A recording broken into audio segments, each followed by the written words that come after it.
con algunos elementos. Aquí pongo algunos ejemplos solamente: nitrógeno sérico-urémico, dentro de las cuales está la urea, ¿no? Por ejemplo, la creatinina, el fósforo. El fósforo, si bien no es un elemento de desecho, pero vamos a ver que cuando hablamos de un paciente pues enfermo renal, este mineral pues juega un papel importante en la progresión de la enfermedad renal, ¿no? Entonces es importante tenerlo presente. Entonces, bueno, la vía de entrada es arterial. El riñón pues se va a encargar de filtrar, ¿no? De eliminar estos elementos y va a regresar la sangre libre de estas toxinas, ¿no? Estas toxinas se van a ir por medio del uréter hacia la vejiga para ser eliminadas por medio de la orina. Ahora bien, ¿qué es lo que sucede en una falla renal? Tenemos nuevamente este esquema del riñón y aquí me gusta hacer la analogía con un papel filtro donde estamos colocando agua con arena, y la función del papel filtro es retener la arena para que en el recipiente pues caiga agua limpia, ¿no? Entonces, haciendo esta analogía con el riñón, pensando en que hay una falla renal, ¿qué es lo que sucede? Pues este papel filtro ya no cumple la función adecuada, y entonces cuando se vierte el agua con la arena, pues va a caer agua con la arena a este recipiente, ¿no? Ahora, tenemos entonces al riñón, donde vamos a tener al agua, ¿no? Que es la sangre, la arena, que serían estos elementos que se requieren filtrar, que se requieren retener. Pero si tenemos un riñón que no está funcionando ya correctamente, que ya no hace esta función de filtrado, entonces eventualmente vamos a tener que la sangre regresa a circulación, pero con estos elementos. ¿Qué es lo que va a suceder? Entonces, estos elementos van a comenzar a aumentar su concentración a nivel plasmático, a nivel sanguíneo, y entonces, pues el riñón pues, va a tener una mayor carga de trabajo, ¿estamos de acuerdo?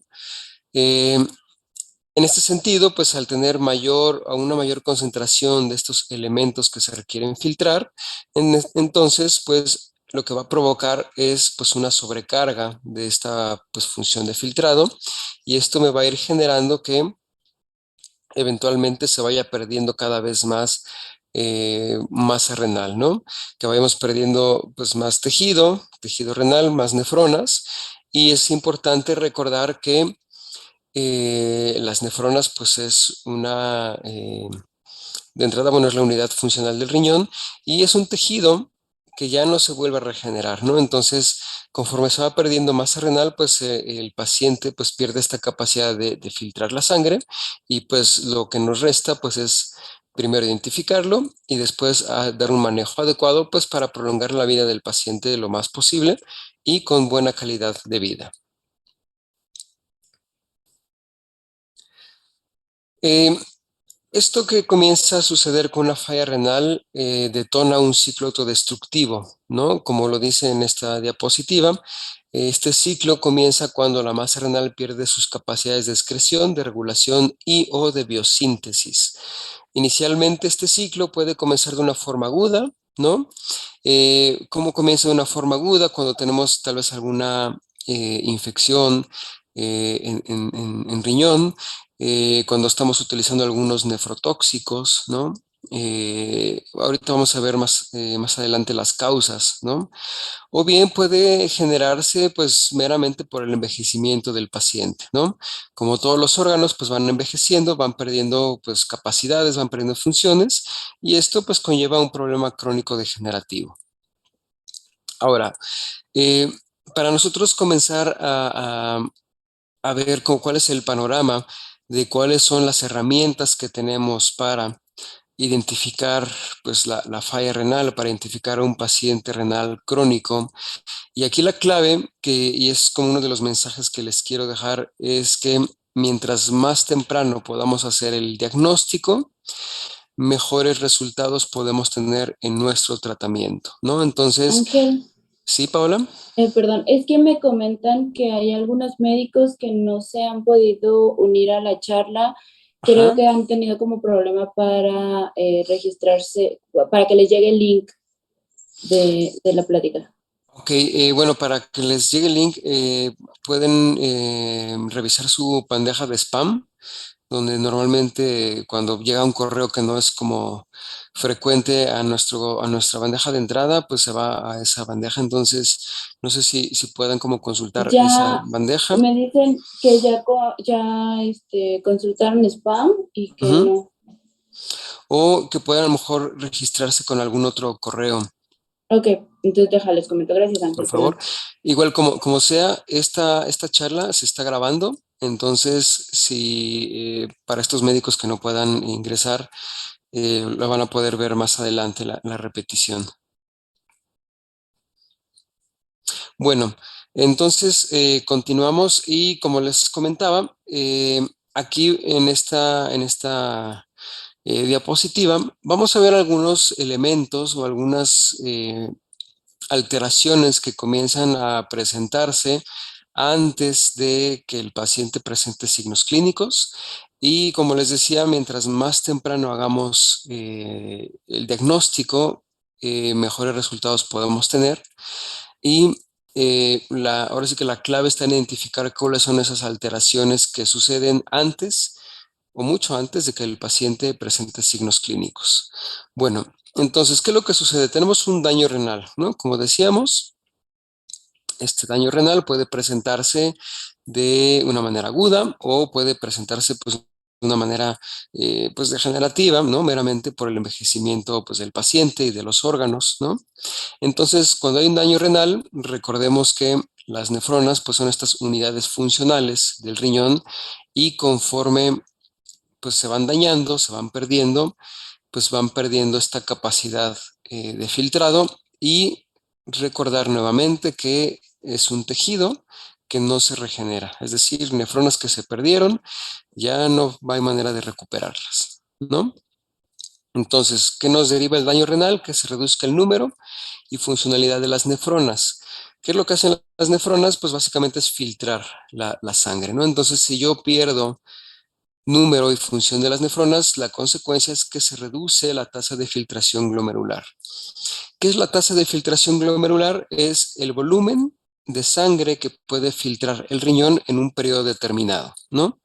Entonces, si hablamos de una reducción progresiva de la tasa de filtración glomerular, estamos hablando que el riñón pierde capacidad de filtrar pues este mismo volumen en este mismo tiempo determinado, entonces va a filtrar menos sangre, ¿no?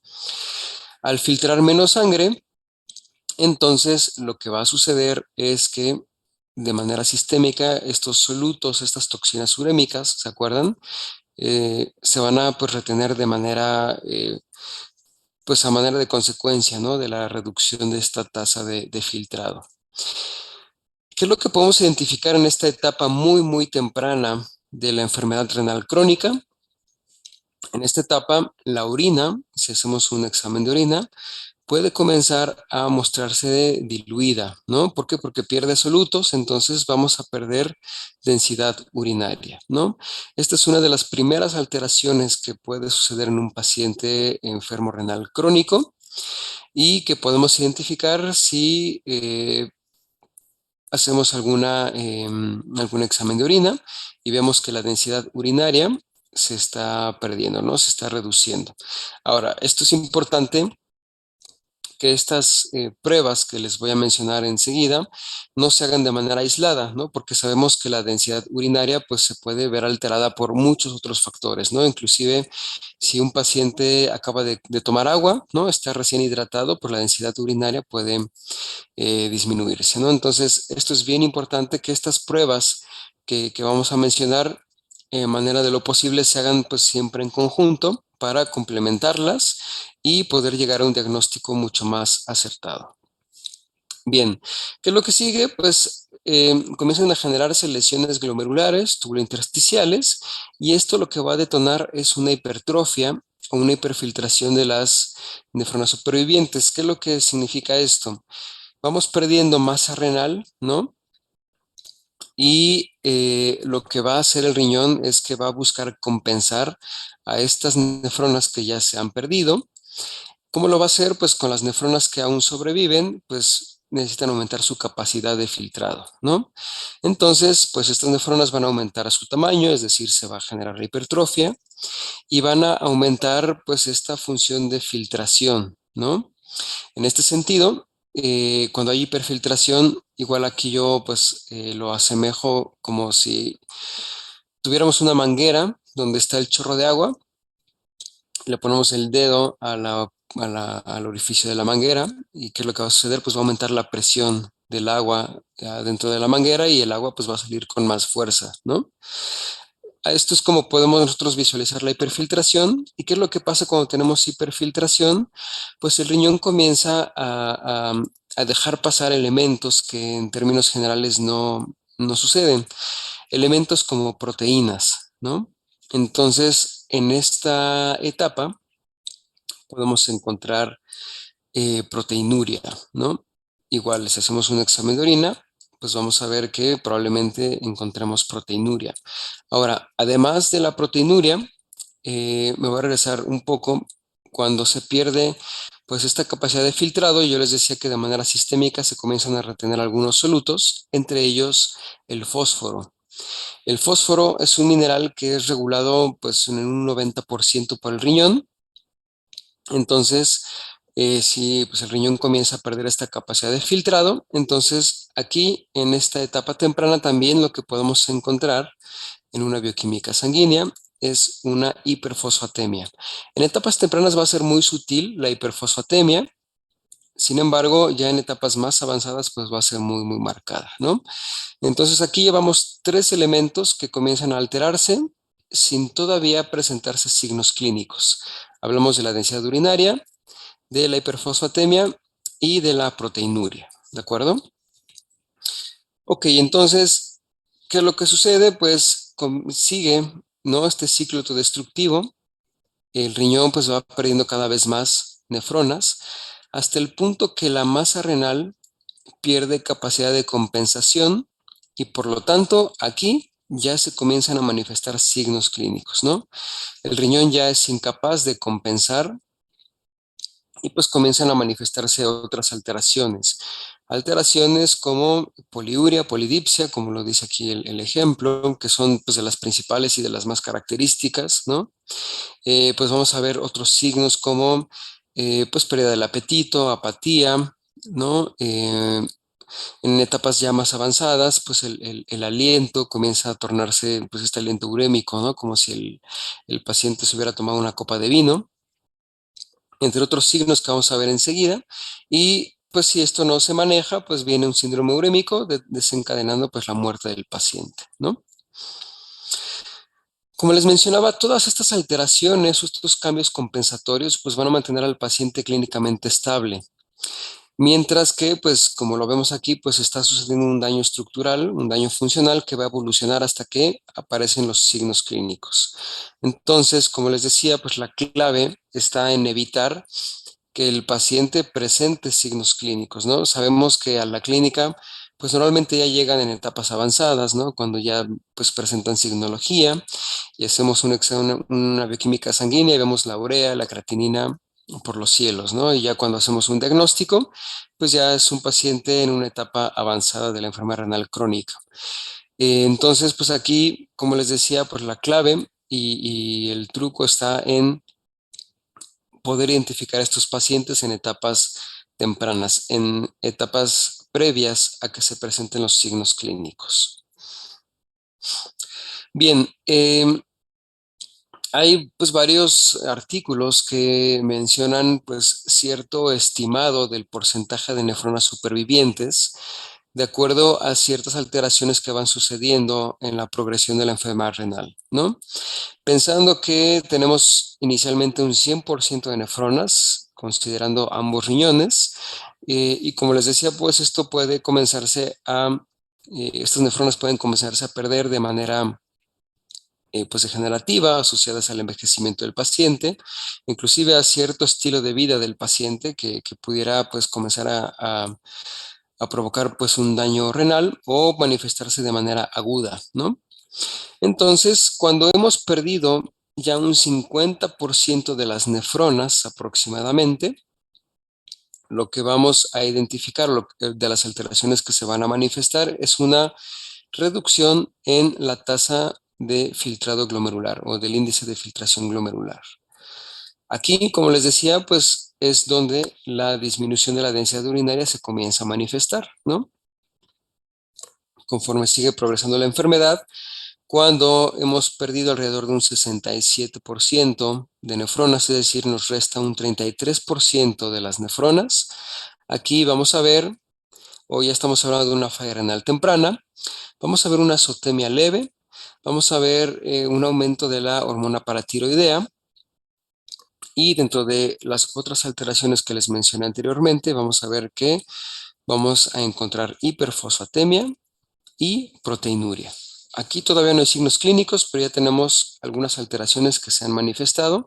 Y esto, como les decía, es un indicativo de que aproximadamente tenemos un 33% de nefronas supervivientes. Cuando la enfermedad progresa y tenemos un aproximadamente del 25% de las nefronas supervivientes, en este punto es donde aparecen ya los primeros signos clínicos.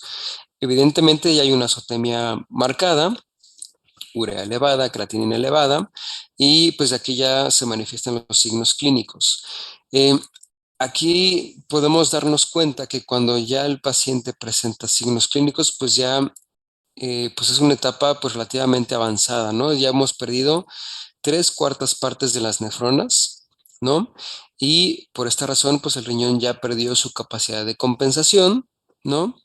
Y pues aquí ya tenemos pues un cuadro pues un tanto complejo porque ya tenemos que hacer eh, pues un tratamiento más integral, ¿no? Que implique eh, eh, pues más medicamentos, dieta, ¿no? Que vamos a ver más adelante. Y aquí pues como por ejemplo lo que les decía es, mientras más temprano identifiquemos a estos pacientes, menos complejo va a ser manejarlos, ¿no? Cuando se ha perdido ya un 90%, pues ya hablamos de una etapa terminal, ¿no? Pues aquí donde ya pues el cuadro es muy, muy complicado. Tenemos una prueba que, pues esta prueba es relativamente reciente, que ya la tenemos disponible en México, que se llama prueba de SDMA.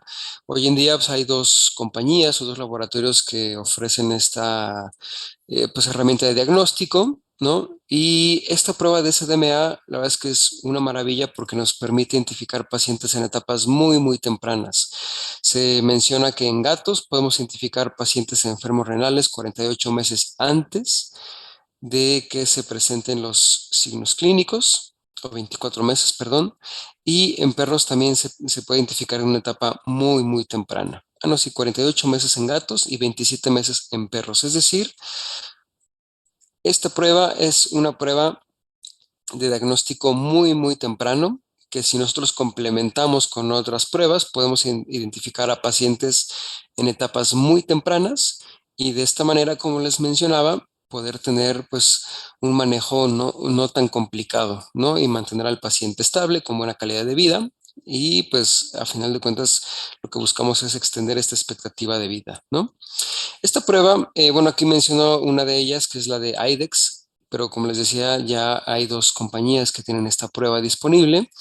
Esta prueba CDMA es dimetilarginina simétrica. Esta enzima o esta molécula se forma por la metilación de la arginina, que se libera principalmente durante la degradación de las proteínas y se elimina exclusivamente por vía renal. Entonces, cuando aumenta la concentración de esta molécula, pues estamos ante un escenario que no se está eliminando adecuadamente, ¿no? Obviamente, al igual que las demás pruebas que les mencioné, siempre tienen que complementarse para poder nosotros pues hacer un diagnóstico más preciso, ¿no? Y se compara lo que nos permite esta prueba identificar, por ejemplo, en pacientes en fase 1, que es una etapa temprana. Si nos basamos meramente en sintomatología clínica, pues no vamos a ver ningún cambio, ¿no? Y en fase 2, que sigue siendo una etapa temprana, los cambios van a ser de sutiles a leves. Cuando tenemos esta herramienta, esta prueba de SDMA, en la fase 1 vamos a ver que se va a elevar de pues, un rango leve de normal, perdón, a levemente elevado, y en una fase 2 pues va a estar de levemente elevado a elevado, ¿no? Como les decía, esta prueba siempre debe de complementarse con otras pruebas de diagnóstico porque, pues básicamente detecta tanto algunas alteraciones antes de las enfermedades renales como tal.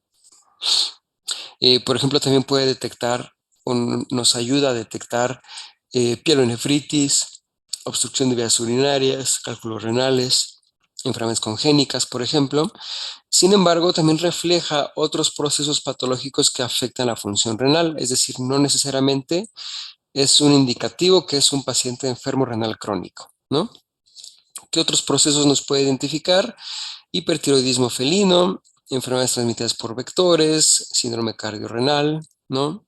Cáncer, en fin, por eso siempre es importante complementarlas con otras pruebas para pues descartar algunas de estas alteraciones y que nos vaya llevando hacia pues el diagnóstico que buscamos, que es una enfermedad renal crónica. Bien, en la enfermedad renal crónica vamos a hablar pues, rápidamente de la incidencia.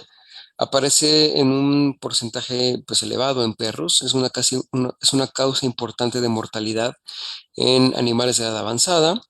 De hecho, es la tercera causa de muerte en perros, tercera causa de muerte no accidental, ¿no? La edad media de diagnóstico es de 6.5 años, es decir, en pacientes que pues pasan los 7 años, pues lo recomendable es hacer estos check-ups anuales o semestrales, ¿no? Porque estos check-ups nos van a permitir, pues, identificar las alteraciones en etapas tempranas, ¿no? Pensando que un paciente de 6.5 años, pues es el promedio en el cual se puede ya hacer un diagnóstico cuando la enfermedad está presente. Y como les mencionaba hace un momento, el síndrome urémico se presenta cuando tenemos ya una masa renal residual del 25%. Esta gráfica que les muestro de un artículo que se publicó en 1995 es un artículo pues ya bastante antiguo, pero a manera eh, pues explicativa nos ilustra la incidencia o el porcentaje de pacientes afectados por insuficiencia renal crónica. Aquí incluyo esta gráfica pues para mostrarles que conforme avanza la edad del paciente es probable que tengamos una mayor incidencia y por lo tanto pues es importante que consideremos que pacientes que pasan o que están en estas edades, les hagamos, como les decía, estos check-ups eventualmente para identificar pues, signos previos o más bien alteraciones previas a la aparición de signos. En el caso de los gatos, la incidencia es mucho mayor, sin embargo, en los gatos hay algunas zonas que, que está subdiagnosticado, ¿no? Y en el caso de los gatos, vamos a ver ahorita una característica de cómo pueden presentar la azotemia, donde también nos dificulta un poco el diagnóstico, ¿no? Sin embargo, pues se estima que uno de cada 3 gatos de más de 12 años presenta enfermedad renal. Es decir, no necesariamente va a presentar signos, pero a lo mejor está pasando por alguna de estas etapas que les mostré de este ciclo autodestructivo, ¿no? De esta espiral que les mostré. En el caso de México, particularmente, pues se han identificado algunas causas, ¿no? Y razones por las cuales el incremento de esta enfermedad pues, se ha mostrado en los últimos años. Dentro de las principales causas es una dieta inadecuada, ¿no? Dietas que no necesariamente pues, son las óptimas para los pacientes, alimentos tal vez de mala calidad, ¿no? Hoy en día pues tenemos muchos establecimientos que venden este alimento a granel que no es pues, necesariamente de la mejor calidad. Falta de atención médica preventiva, ¿no? Esta falta de cultura preventiva de pues los tutores de las mascotas, ¿no? De pues, llevar a la mascota cuando ya está con pues alteraciones y signos, ¿no? Y siempre dicen, es que ayer estaba bien, ¿no? Y pues resulta que cuando hacemos el diagnóstico, pues es algo pues ya que tiene mucho tiempo, ¿no? Manifestándose. Como les decía, es de las principales causas de muerte no accidental. aumenta la incidencia en pacientes geriatras, y aunque no está mencionado aquí, pero también una de las causas que pues generan un aumento de la incidencia es el agua que tenemos hoy en día en muchas regiones del país, que es agua con muchos minerales, agua dura. El agua de la llave pues a veces contiene muchos minerales, y y esto pues también va generando que eventualmente pues se vaya generando pues una lesión renal, ¿no? Que pues detone una enfermedad renal crónica más adelante. Dentro de las causas, pues hay una larga lista de causas que pueden detonar una enfermedad renal crónica, como les decía, causas que generen pues una lesión renal aguda, y que esto eventualmente va a evolucionar hacia una causa, perdón, hacia una enfermedad renal crónica.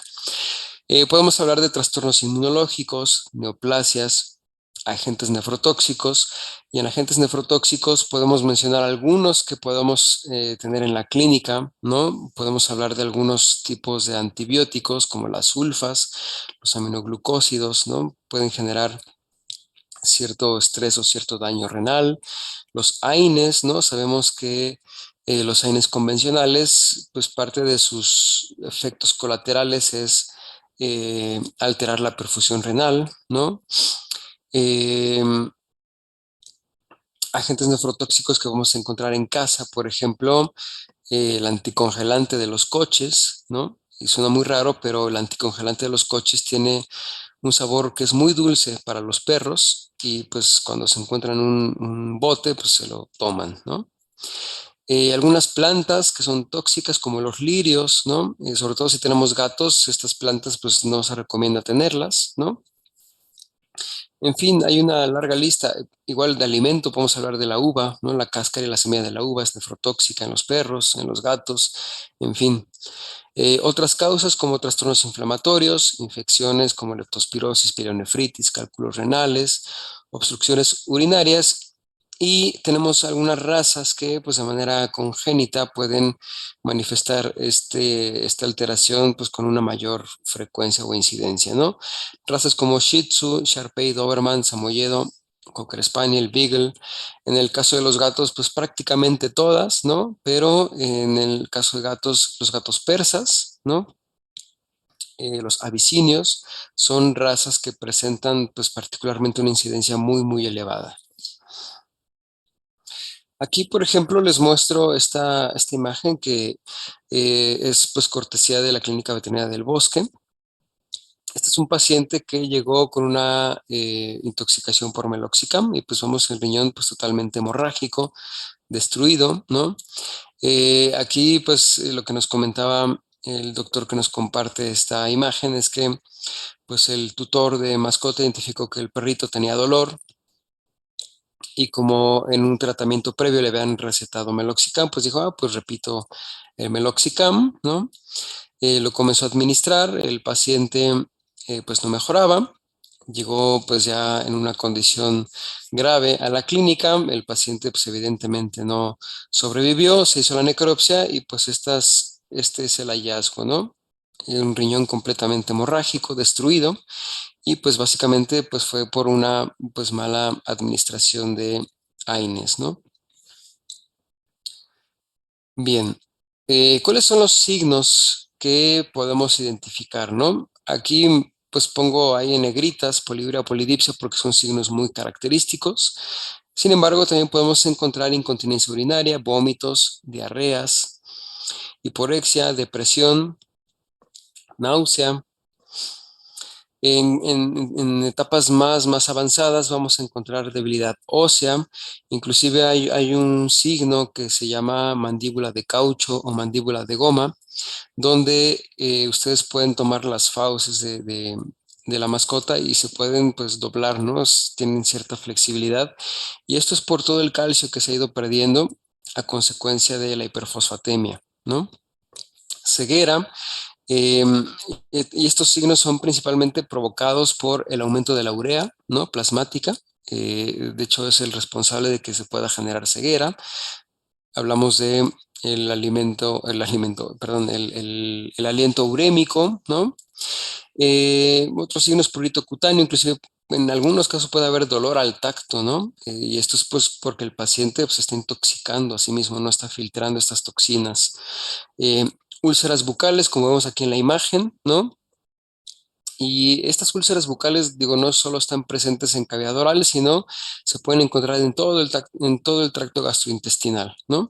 Y esto pues puede generar hemorragia, ¿no? No necesariamente visible en heces, pero pues si tenemos úlceras en tracto gastrointestinal, pues estas pueden estar siendo hemorrágicas, ¿no? Y estar pues generando ahí pues un desangrado que a lo mejor no es muy perceptible, pero pues también puede complicarnos el cuadro. Entonces, recordemos que cuando los signos clínicos se presentan es porque el 75% de las nefronas ya no son funcionales y se va a manifestar pues, por medio de una azotemia moderada y la aparición ya de los signos clínicos. Para nosotros, pues confirmar a un paciente enfermo renal crónico,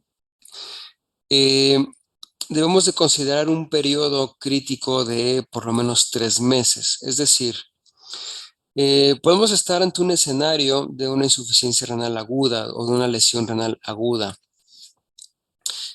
provocado por otras causas. Aquí pongo un par de ejemplos, una piometra o una nefrosis tóxica, ¿no? Lo que mide esta tabla es creatinina sérica, entonces, pues es probable que llegue un paciente, ¿no? Con náusea, no quiere comer, tiene algunos signos que pudieran como confundirse o pensar que es un paciente crónico. Hacemos la bioquímica sanguínea y vemos que la creatinina está elevadísima, ¿no? Sin embargo, conforme comenzamos un tratamiento o cuando damos un tratamiento para estas causas, pues la creatinina va a regresar a su estado o a su rango normal, ¿no? Para nosotros, como les decía, pues confirmar que es un paciente renal crónico, debemos de considerar un periodo crítico de 3 meses. Y en el caso de los perros, vamos a ver la línea azul, cómo va aumentando la creatinina de una manera pues paulatina, poco a poco, hasta que pues ya tenemos una pues concentración plasmática muy elevada. Sin embargo, esto se va manifestando de una manera pues paulatina, ¿no? Poco a poco. En el caso de los gatos, vemos que la creatinina se va a mantener pues relativamente normal, ¿no? Por un periodo pues largo y eventualmente se va a disparar, ¿no? Va a presentar como esta curva y vamos a ver que ya el gatito tiene la creatinina muy elevada, ¿no? Por eso, nuevamente, les comento que siempre hay que complementar las pruebas de diagnóstico, ¿no? No solamente, por ejemplo, si tenemos una bioquímica sanguínea, no solamente ver creatinina, urea, ¿no? Sino también ver fósforo y complementar siempre en medida de lo posible con un examen de orina, porque ahí podemos ver otras alteraciones, ¿no? Y si tenemos acceso al SDMA, pues qué mejor, ¿no? Tenemos ya muchas más herramientas que me permiten complementar estas pruebas y hacer un diagnóstico acertado. Bueno, entonces, hablando pues ya un poquito más acerca del tratamiento, el objetivo es que la enfermedad renal crónica no evolucione, no la vamos a curar, ¿no? Recordando que las nefronas no se vuelven a regenerar, pero lo que tenemos que hacer es que eh, esta enfermedad no evolucione y que el paciente no sufra, ¿no? Es decir, aumentar la expectativa de vida y sobre todo dar calidad de vida. Como les decía hace un momento, el diagnóstico temprano pues nos va a dar una mejor expectativa de supervivencia. Entonces, ¿cómo hacer ese diagnóstico? Aquí pues una de las recomendaciones es pues siempre partir de lo general a lo particular, ¿no? Como vemos aquí en este embudo. ¿Y qué es lo más general, ¿no? ¿Qué es lo general que al final de cuentas pues nos va abriendo el camino hacia lo particular? Y es pues poner atención en algunos datos aquí, por ejemplo, de la historia clínica del paciente, ¿no? Sobre todo si es un paciente pues recurrente a nuestra clínica, tener muy presente el expediente y dentro de este expediente identificar si este paciente ha tenido infecciones urinarias o, por ejemplo, ha tenido algunas de las causas o ha tenido contacto con algunas de las causas que les mencioné en una de las listas anteriores, ¿no? A lo mejor que ha tenido una pielonefritis, ¿no? O que tuvo una piometra, ¿no? A lo mejor tuvo un tratamiento inadecuado o un tratamiento prolongado con AINES, ¿no? Entonces, pues todo eso pues nos va como haciendo que vayamos palomeando algunas casillas de que a lo mejor es un paciente que ha estado en riesgo, ¿no? Entonces, pues esto, como les decía, pues partimos de lo general, pero nos va dando pues algunas señales que podemos ir hacia el camino del diagnóstico de la insuficiencia renal crónica o enfermedad renal crónica. La anamnesis también es bien importante. Y aquí pues el dueño de la mascota, el tutor de la mascota, pues nos va a dar pues algunos puntos clave que también nos van a dar elementos para ir hacia ese diagnóstico, ¿no?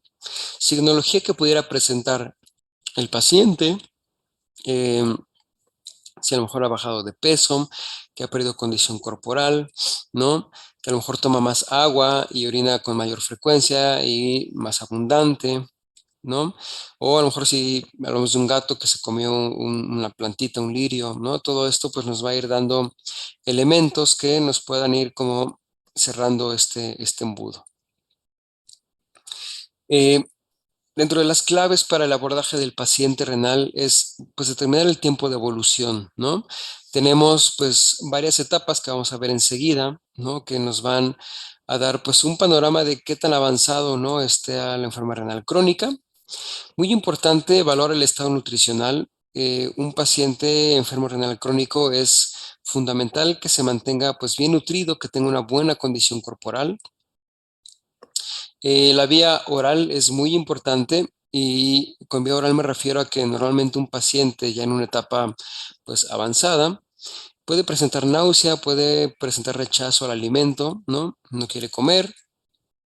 Es importante recuperar la vía oral porque muchos de las herramientas que tenemos para el tratamiento pues se administran por vía oral y esto pues nos ayuda a mantener pues al paciente estable, ¿no? Evaluar la presencia de dolor y eso también es bien importante porque si bien pues la enfermedad renal crónica no duele, pero todas las consecuencias que derivan de sí pueden generar mucho dolor y recordemos que pues aquí estamos ante aumentar si bien la expectativa de vida, pero que sea una buena calidad de vida, ¿no? Y siempre considerar pruebas complementarias. Tomando en cuenta pues el tiempo que ha transcurrido de cuando nosotros identifiquemos las alteraciones, ¿no? Recuerda nuevamente que un periodo crítico de 3 meses, si el paciente pues manifiesta estas alteraciones, podemos ya considerarlo renal crónico. Bueno, entonces vamos ya hacia algo más particular. Dentro del examen clínico, algunas alteraciones o algunas cosas que podemos tomar en cuenta. Si tenemos acceso a un ultrasonido, una ecografía, pues ver el tamaño renal. Normalmente un riñón que ha perdido pues, su masa renal funcional se reduce en tamaño, vamos a ver riñones más pequeños. O por lo contrario, si vemos un riñón en una fase compensatoria, ¿se acuerdan? Hipertrofia, ¿no? Entonces también podemos ver riñones aumentados de tamaño, ¿no? Signos visibles, hablamos de las úlceras en cavidad oral, ¿no? El murmullo cardíaco, sobre todo si es un paciente en etapa avanzada, el estado de deshidratación, la condición del pelaje, la piel, la postura encorvada, y esto pues se debe sobre todo a el dolor que pudiera presentar el paciente. Y como les decía, en etapas más avanzadas, este signo característico que se llama mandíbula de goma o mandíbula de caucho, donde pues el paciente por la pérdida de calcio que ha tenido, pues ya presenta cierta flexibilidad en los huesos. Ya digamos que en un punto más particular, bueno, ¿cómo podemos confirmar este diagnóstico al cual nos está llevando todo este embudo? Pues con pruebas de diagnóstico de laboratorio. Bioquímica sanguínea, ¿qué es lo que vamos a ver? Pues azotemia, ¿no? Incremento de la urea, incremento de creatinina, podemos encontrar hiperfosfatemia, hipocalemia, es decir, pérdida de potasio, acidosis metabólica. Pongo aquí con asterisco la creatinina porque la creatinina es uno de los principales marcadores de la enfermedad renal crónica. Sin embargo, como les decía, siempre tienen que complementarse, ¿no? Hablando particularmente de la azotemia, también es importante ver el origen de la azotemia, ¿no? Ver si es una azotemia prerrenal, renal o posrenal, ¿no? Cuando encontramos una azotemia renal, entonces es donde pues vamos a pues, tener pues un diagnóstico o un elemento mucho más preciso para pues, seguir con lo particular, ¿no? El examen general de orina es bien importante, muchas veces es subestimado, ¿no?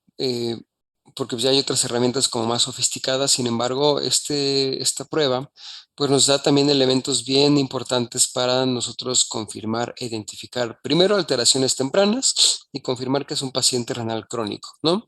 Hablábamos de la densidad urinaria, donde se va a ver reducida, ¿no? Tanto en perros como en gatos. Podemos encontrar proteinuria, hematuria, alteración de pH o glucosuria ya en etapas más avanzadas. Entonces, pues ya estamos en un punto bien particular. Bueno, aquí no está mencionado, pero igual si tenemos acceso a SDMA, pues también nos va a dar un elemento más para identificar a estos pacientes, pero si nosotros vemos que hay disminución de la densidad urinaria más azotemia y aparte ya han transcurrido 3 meses de estas alteraciones, pues ya podemos considerar que es un paciente enfermo renal crónico, ¿no? Bueno, esta herramienta la verdad es que también es súper valiosa, que es un refractómetro, es una prueba muy rápida, muy accesible y también nos permite identificar pues la densidad urinaria en los pacientes y esto pues también nos ayuda a tener elementos, ¿no? Para el diagnóstico preciso. Muy importante usar un refractómetro de uso veterinario, ya que pues tiene ambas escalas, tanto de perros como de gatos. Las escalas no son, digamos que equivalentes, ¿no?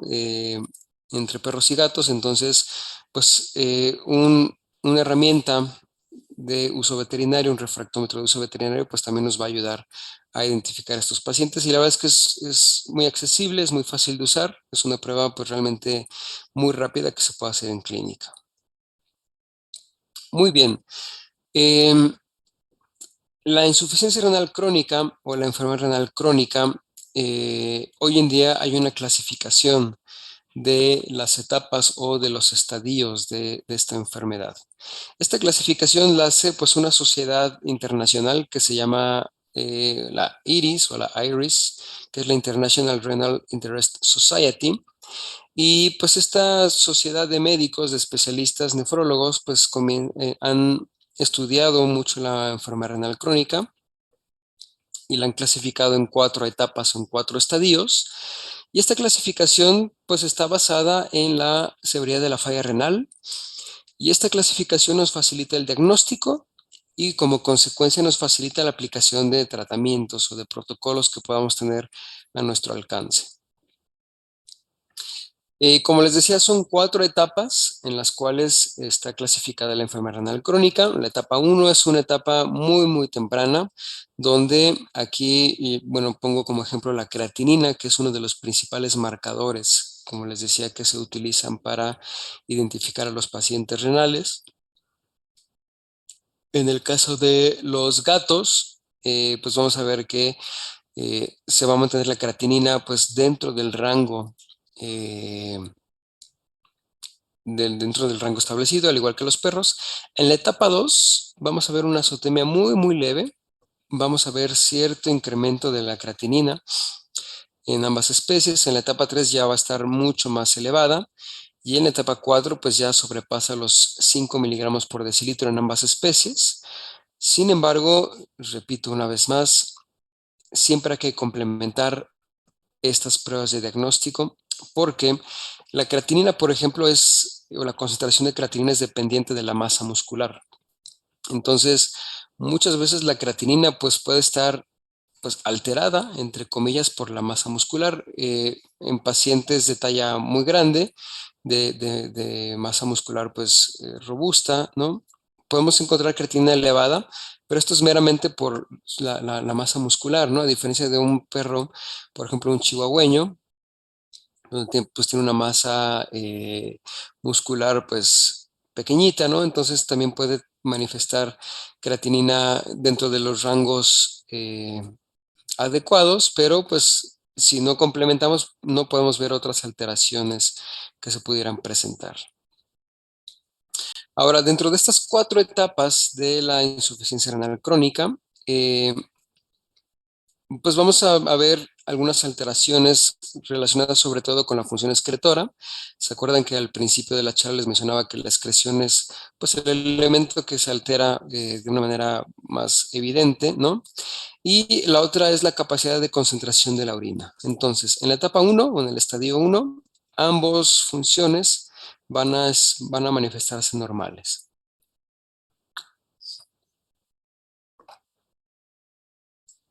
En la etapa 2, la función excretora va a ser reducida, pero sin azotemia o con una azotemia muy, muy leve. Y en la etapa, perdón, en la capacidad de concentración urinaria, aquí ya vamos a ver cierta disminución de la densidad urinaria. ¿De acuerdo? En la etapa 3, pues ya que hay una azotemia marcada, vamos a ver urea, creatinina elevadas. Y pues aquí se va aumentando el deterioro de la capacidad de concentración urinaria. Y ya en la etapa 4, que es una etapa pues terminal, muy avanzada, aquí pues ya vamos a ver una uremia como tal y pues aquí como ahora sí que evidentemente se ha perdido la capacidad de concentrar la orina. Muy bien, entonces pues ya tenemos varios elementos, ¿no? Varias herramientas para pues llegar a un diagnóstico de un paciente enfermo renal crónico. Y ahora, ¿cuáles son pues las herramientas o cómo podemos dar un tratamiento a estos pacientes? Primero que nada, recordar que es una enfermedad crónico-degenerativa, no tiene cura, pero sí podemos controlarla, podemos manejarla, ¿no? El tratamiento pues, es un tratamiento pues, paliativo que incluye un tratamiento de soporte, corregir alteraciones y evitar complicaciones, ¿de acuerdo? Aunque no está mencionado aquí, pero dentro de la corrección de alteraciones y evitar complicaciones, podemos hablar de una terapia nefroprotectora, ¿no? Una terapia que nos proteja pues la parte que todavía sobrevive de los riñones, pues para evitar que evolucione la enfermedad. Ahora, dentro de estas 4 etapas, tenemos este cuadro que está bien, bien interesante, donde pues tenemos algunos parámetros que podemos considerar y dentro de estos parámetros podemos tener ciertos grados de prioridad, ¿no? Por ejemplo, en la etapa 1, mis prioridades para el manejo de la enfermedad, pues es primero evaluar la enfermedad primaria, ¿no? Es decir, qué es lo que me está originando la lesión renal.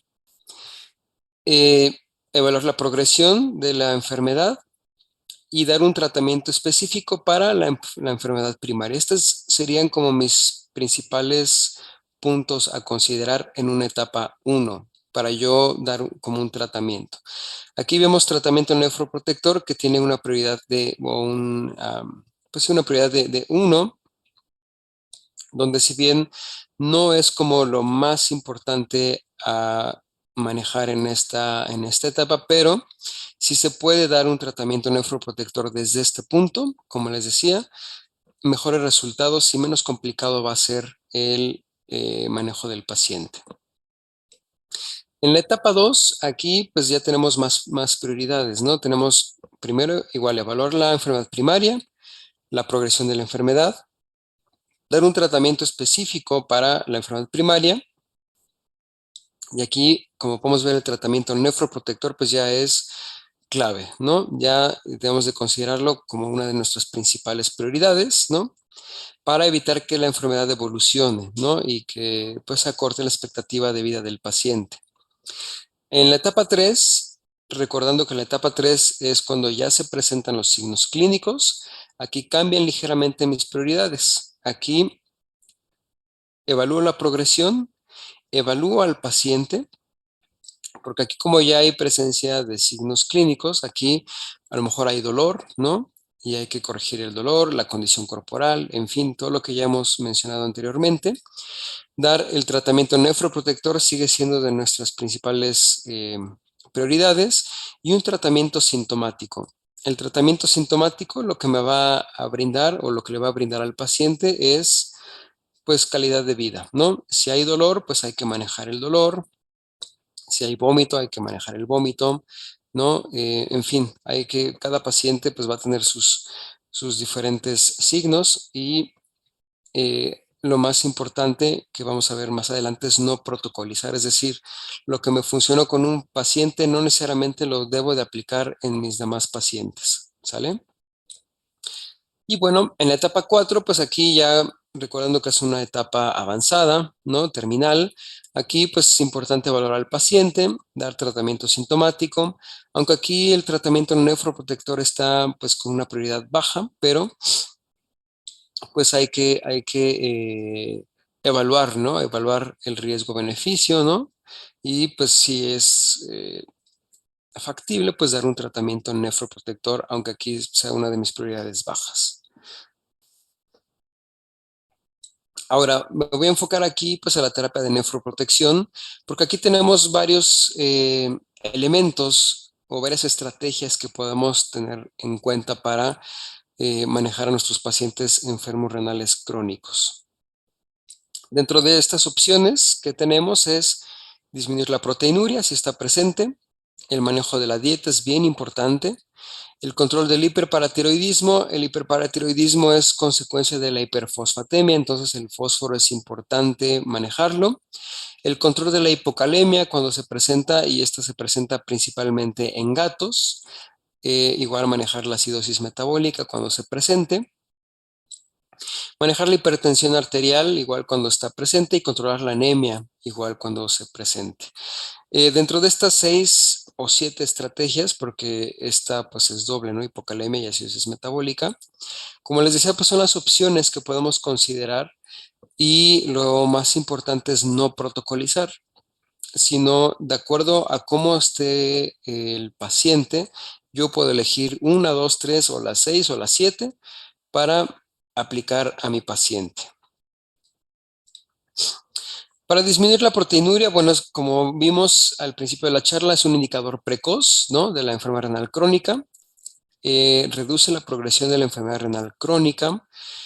¿Cómo lo podemos hacer? Con inhibidores de la enzima convertidora de angiotensina, ¿no? Reducir el estrés oxidativo y reducir la presión arterial. Con estas estrategias podemos reducir la proteinuria. Controlar la anemia cuando está presente. La anemia se presenta por dos causas. Primero, por una posible hemorragia digestiva, ¿no? Y esta puede manifestarse por estas úlceras en tracto gastrointestinal, ¿no? Que estén haciendo que el paciente pierda sangre constantemente. Y otra de las causas es porque al tener pues la función reducida de los riñones, recordemos que una de las funciones de los riñones es la biosíntesis, en este caso de eritropoyetina. Entonces, es probable que nos esté produciendo este precursor, esta hormona, y pues hoy en día pues solamente tenemos eritropoyetina de uso humano, ¿no? En las cuales se puede considerar su uso. Sin embargo, también es importante disminuir la concentración de urea en sangre, ¿no? Esto nos va a ayudar a reducir la anemia.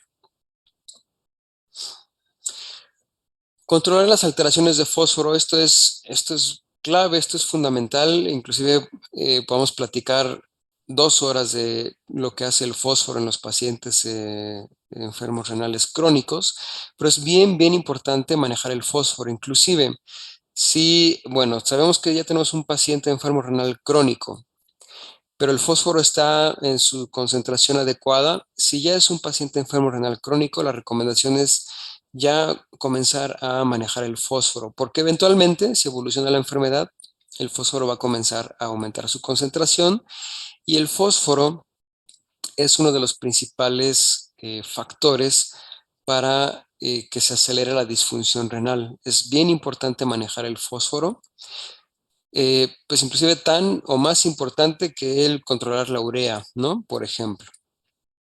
¿Cómo lo vamos a manejar? Con la restricción proteica, pues con el alimento de prescripción renal, cualquier alimento viene con una baja concentración de fósforo, se puede utilizar. Sin embargo, hay veces que, bueno, este alimento es poco palatable porque también son alimentos bajos en sales, ¿no? Y además, si el paciente presenta vómito o náusea, pues es más complicado que pueda como aceptar este alimento. Y si estamos hablando de gatos, pues es más complicado aún porque los gatos tienen esta cierta aversión hacia lo nuevo, incluyendo el alimento. Entonces, si el alimento no es una opción o si ya es un paciente en una etapa 2 o 3, es importante el uso de agentes quelantes de fosfato intestinal, ¿no?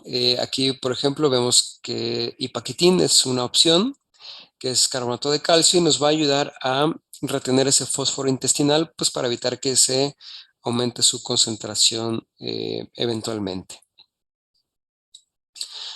Controlar la acidosis metabólica, ¿no? Aquí podemos utilizar alcalinizantes, ¿no? Por ejemplo, bicarbonato de sodio. La hidratación oral es bien importante, por eso yo les mencionaba hace un momento que la vía oral es importante tenerla disponible. Y también reducir urea y toxinas urémicas en general nos va a ayudar a reducir o a controlar la acidosis metabólica. Controlar las alteraciones de potasio, pues también las dietas de prescripción renal tienen eh, pues un incremento del potasio. Las alteraciones de potasio se presentan sobre todo en los gatos, ¿no? Los gatos tienden a perder mucho potasio. Recordemos que el potasio se pierde en todo momento que se pierden líquidos, ¿no? Entonces, si tenemos poliuria, pues se están perdiendo muchos líquidos.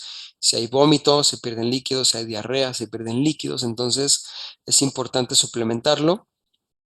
¿Por qué es importante? Porque el potasio, recordemos que tiene una función en el metabolismo muscular.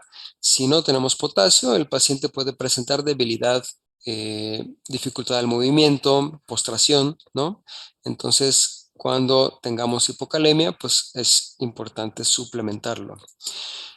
Como les decía, la dieta es una opción o tenemos un suplemento que es Renalca, que es un suplemento de potasio. Viene en este gel muy palatable. Que tanto en perros como en gatos se puede administrar de una manera muy fácil.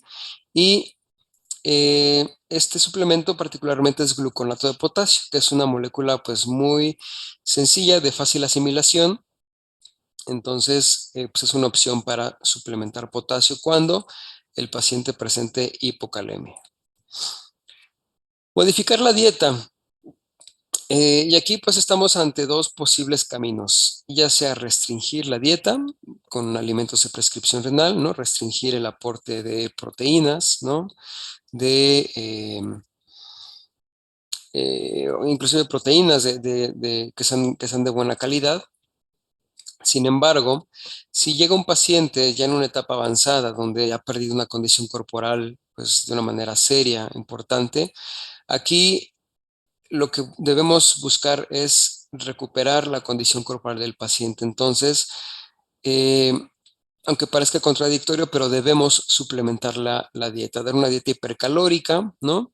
Para tratar de mantener al paciente en una buena condición corporal y en ese sentido, pues que pueda sobrellevar mejor la enfermedad renal crónica, ¿no?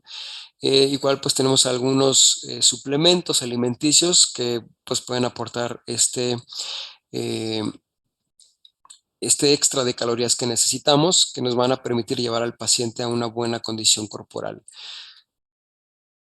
Entonces, en términos generales, el tratamiento debe tener tres objetivos, que es mantener bien nutrido al paciente, como vimos en la diapositiva anterior, hidratar al paciente, ya que una buena hidratación pues va a permitir que el riñón, pues ese riñón enfermo, pues se mantenga funcional y proteger a las nefronas, ¿no? Dar esta terapia nefroprotectora que pues me va a evitar que la enfermedad pues siga evolucionando, ¿no? Y pues de alguna forma aumentar la expectativa de vida y sobre todo la calidad de vida del paciente.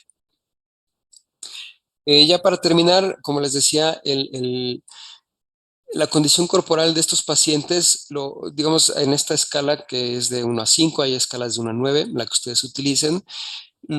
Aquí lo importante es que a estos pacientes lo mejor es mantenerlos si bien en lo ideal es como el punto adecuado, pero si podemos llevarlos a un punto entre el 3 y el 4 en esta escala, vamos a ayudarle al paciente a que pueda sobrellevar mejor la enfermedad renal crónica, ¿no?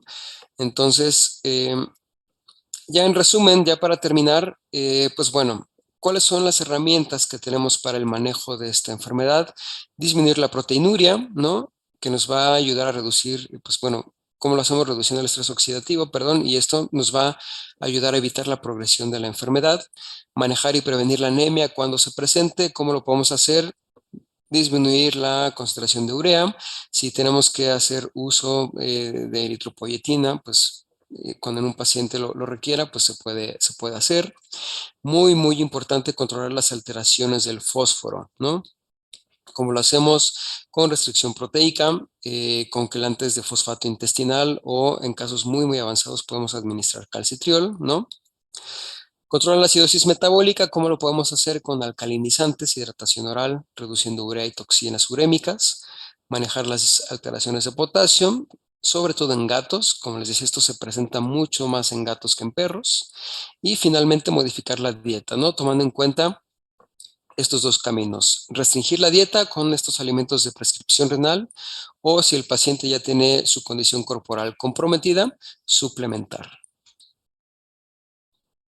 Finalmente, pues es evaluar y mantener el estado de hidratación para mantener la función renal, evaluar y mantener el estado nutricional y la nefroprotección. Esto es bien importante para evitar que evolucione la enfermedad.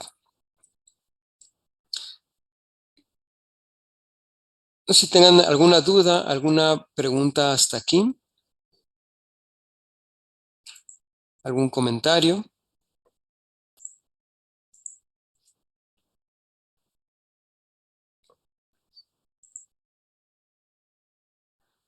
Por aquí ya tenemos algunas preguntas, las voy leyendo. Esta es de Christopher Jorge Huerta. Las pruebas que se recomiendan, ¿cuáles son? Bueno, bioquímica sanguínea, ¿no? Nos va a dar pues varios elementos que podemos identificar, ¿no? Como urea, creatinina, fósforo, ¿no? Examen de orina, ahí podemos ver la densidad urinaria, si hay proteinuria, y la prueba de SDMA. Si tenemos acceso a esta prueba, cada vez se vuelve más accesible esta prueba. Como les decía, hoy en día hay dos compañías que ya tienen esta prueba rápida de diagnóstico, entonces si podamos tenerla, pues bienvenida, ¿no? Nos va a ayudar a tener más elementos, pero en términos generales son estas tres pruebas que nos permiten identificar a los pacientes renales.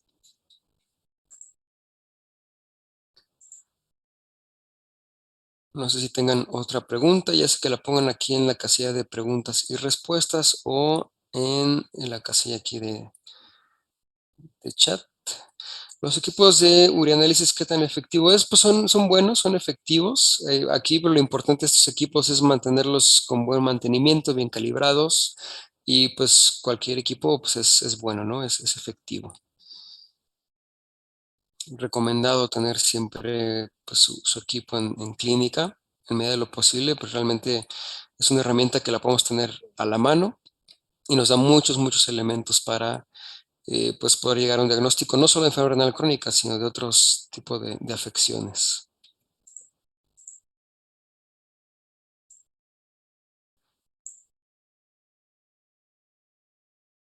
Pregunta igual, Christopher, ¿las tiras reactivas de orina en humanos llegan a funcionar?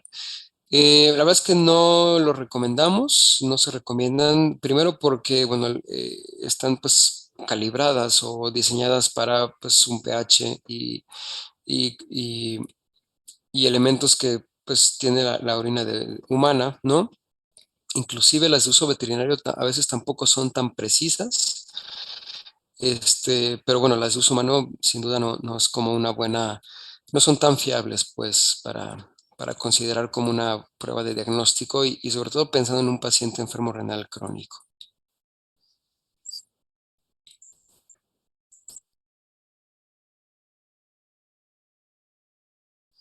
A ti, Christopher, muchas gracias. No sé si alguien más tenga alguna duda, alguna pregunta, algún comentario de esta charla.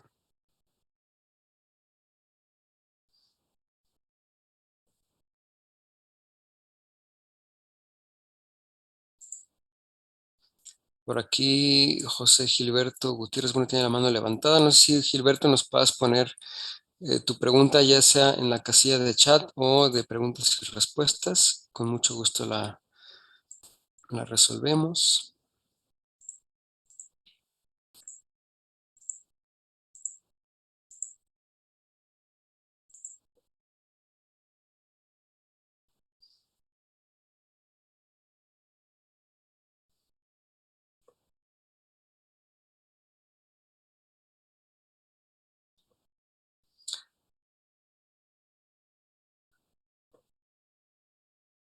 Pues bueno, parece que no hay más preguntas.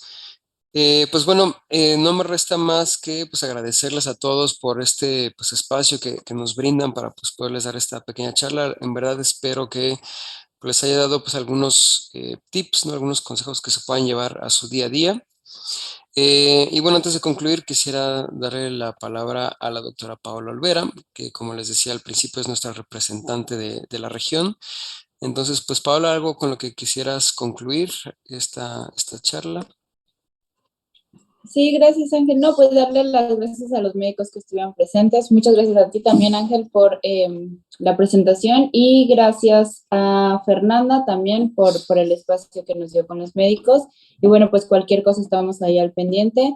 Si tienen alguna duda o algo así, Fernanda les puede dar mi contacto sin ningún problema. Y bueno, pues gracias a todos. Pues muchas gracias, Paola. Nuevamente gracias a todos. Yo les pongo aquí en el chat mi correo electrónico por si a lo mejor ahorita no hay dudas, pero más adelante surgen dudas. Con mucho gusto les ayudaré a resolverlas. Y pues igual si tienen algún comentario o alguna duda acerca de nuestro portafolio de productos animales de compañía, igual a través de la doctora Paola o conmigo, pues les podemos igual ayudar a resolver esas dudas. Entonces, pues nuevamente muchísimas gracias a todos ustedes por conectarse y pues bueno, ojalá pues pronto tengamos oportunidad de vernos en persona, ¿no? Ahorita que ya se está retomando lo presencial y poder pues ofrecer una charla pues con todos ustedes en persona. Entonces, pues nuevamente muchas gracias, que tengan excelente día y pues estamos aquí a la orden. Gracias a ti, Paola, también por la convocatoria y pues nos veremos a la próxima. Ángel. ¿Sí? Ángel, antes de que te vayas, perdón, es que acabo de escuchar que un médico estaba preguntando que el MBZ Humberto estaba preguntando que dónde es posible conseguir las pruebas de SDMA y que no le aparecía como el chat activado para poder preguntar aquí. Ok, bueno, pruebas de CDMA, como les decía, hay dos compañías que ya pues tienen esta prueba disponible. Una de ellas es IDEX, no sé si tengan pues acceso a algún representante de esta compañía. Y la otra compañía que hace estas pruebas es Bionote o Bionote. Ambas tienen pues pues como este dispositivo de pruebas rápidas de diagnóstico y ambos tienen la prueba de CDMA, ambos son pues precisos, ¿no? Es decir, cualquiera de estas dos compañías, tanto IDEX como Bionote, pueden tener acceso a estas pruebas de SDMA. Muchas gracias, Ángel. A ti, Paula, muchas gracias. Y pues bueno, entonces nuevamente muchas gracias a todos ustedes, pues estamos aquí a la orden para cualquier duda, comentario que puedan tener y pues espero pues vernos pronto en persona. Gracias a todos, que tengan excelente día y pues estamos aquí en contacto. Muchísimas gracias. Gracias, Ángel. Hasta luego. Bye bye.